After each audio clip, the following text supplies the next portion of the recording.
오늘 본문은 종료주일이나 고난주간에 전형적으로 함께 설교를 많이 하는 본문으로 통합니다. 저도 몇 번 이 본문으로 설교한 적이 있고, 오늘 여기서 앞에 있는 나귀 새끼에 대한 얘기를 하려고 합니다. 자, 예수님이 지금 예루살렘 입성 전이지요. 예루살렘으로 들어가기 위해서 준비를 하는데 제자들이 이제 다락방에 모여 있어요. 거기서 제자 한두 명을 보내서 무작정 가라는 거예요. 가면 어디 가면 나귀가 한 마리 있는데 그거 끌고 오라 이렇게 이야기합니다. 한 번도 예수님이 이런 무리한 요구를 한 적이 없어요. 그런데 그걸 끌고 오라는 거예요. 여러분, 주인 입장에서 얼마나 황당한지 아시겠죠?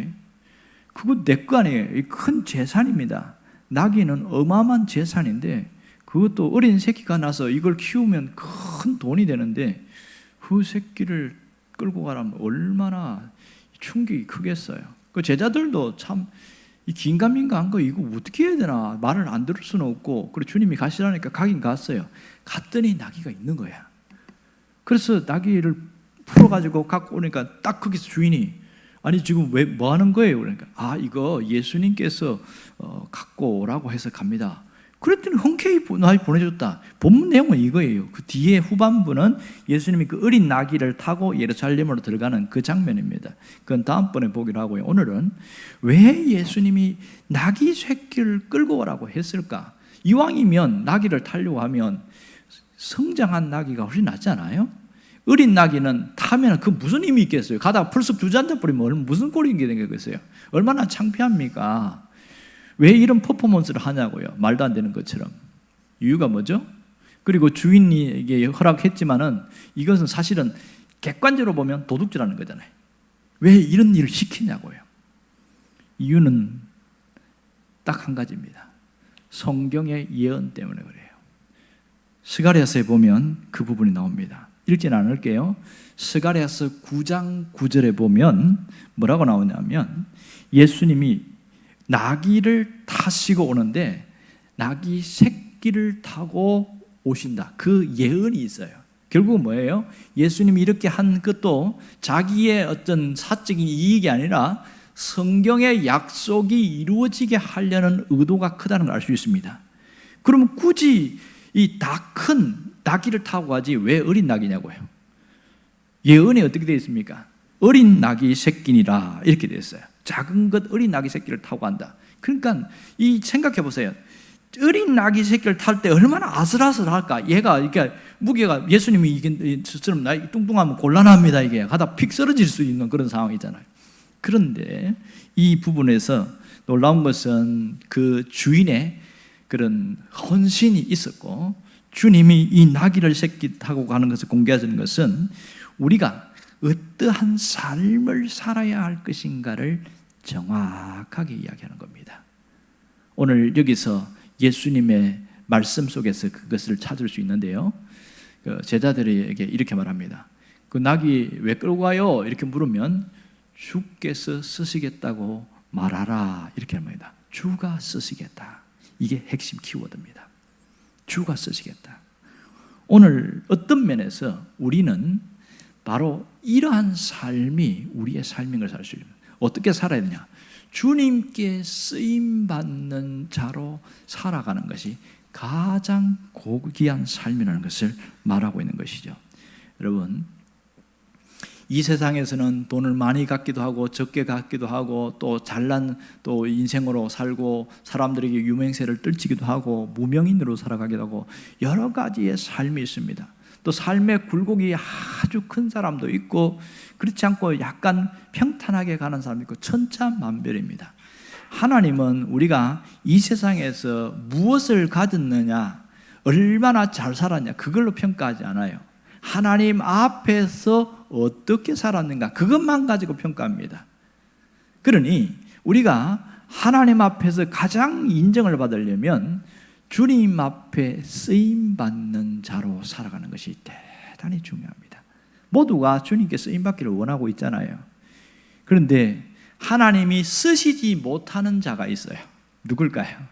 하나님이 쓰시지 못하는 자가 있어요. 디모데후서 2장 20절에 보면 우리를 그릇에 비유가 있습니다.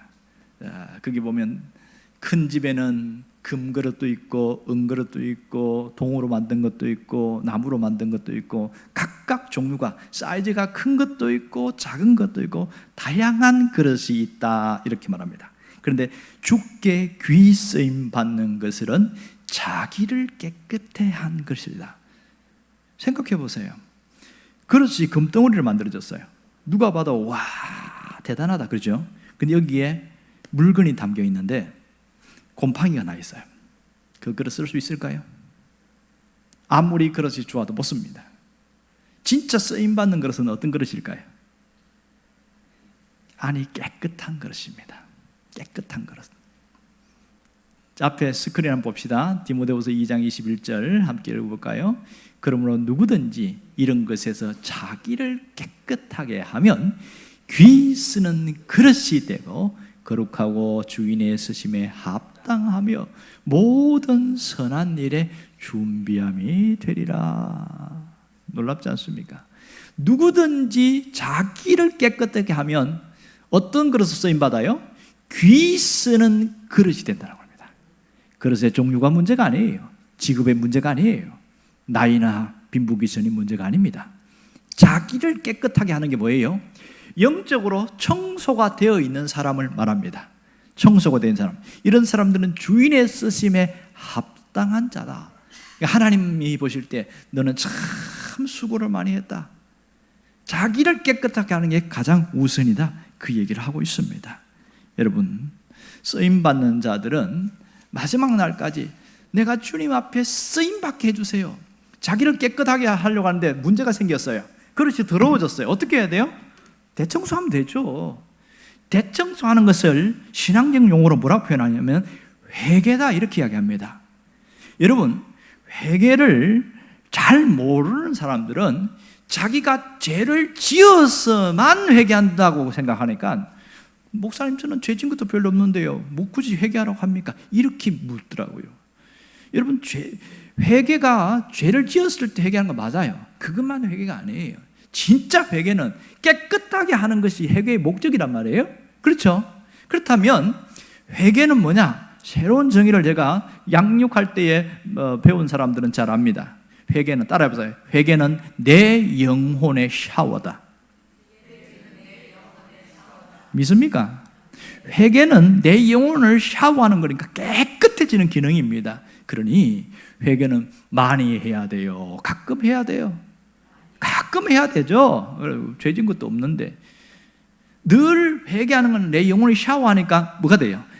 주님 앞에 쓰임받을 수 있는 그릇이 되어 있는 겁니다.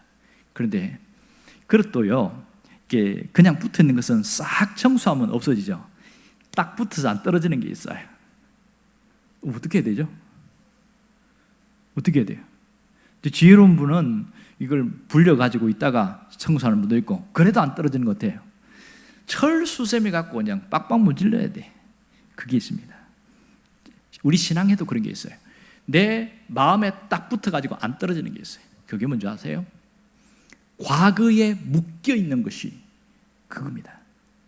자, 과거에 묶여있으면 열심히 기도하는데 한숨 쉬어요. 뜨겁게 찬송하는데 절망해요. 왜? 과거에 묶여있어요. 어떤 분이 그런 얘기를 하더만요. 프레드 쉐드라는 분인데, 이 필라델피아 졸업할 때 연설을 하면서 이런 얘기를 한 겁니다. 여러분 중에 통나무로 나무를 켜본 사람 있으면 손 들어보세요 했더니 다 손을 드는 거예요. 그 다음에 뭐라고 질문하냐면, 그러면 톱밥을 켜본 사람이 있으면 손 들어보세요 했더니 아무도 손을 안 드는 겁니다. 톱밥을 켜보는 사람들이 없죠. 누가 하겠습니까? 그러면서 이분이 뭐라고 이야기하냐면, 물론 톱밥은 켤 수가 없습니다. 톱밥은 이미 켜졌기 때문에 그렇습니다. 과거도 마찬가지입니다.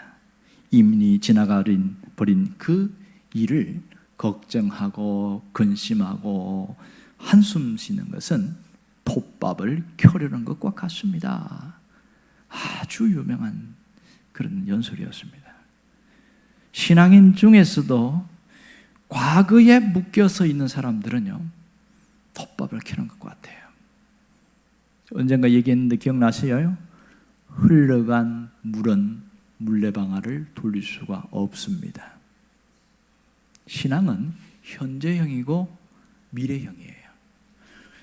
과거에 신앙생활 잘한 것, 과거에 열심히 기도하고 과거에 뭔가 헌신도 한 것 좋은 거지만 거기에 묶여있는 건 안 좋습니다.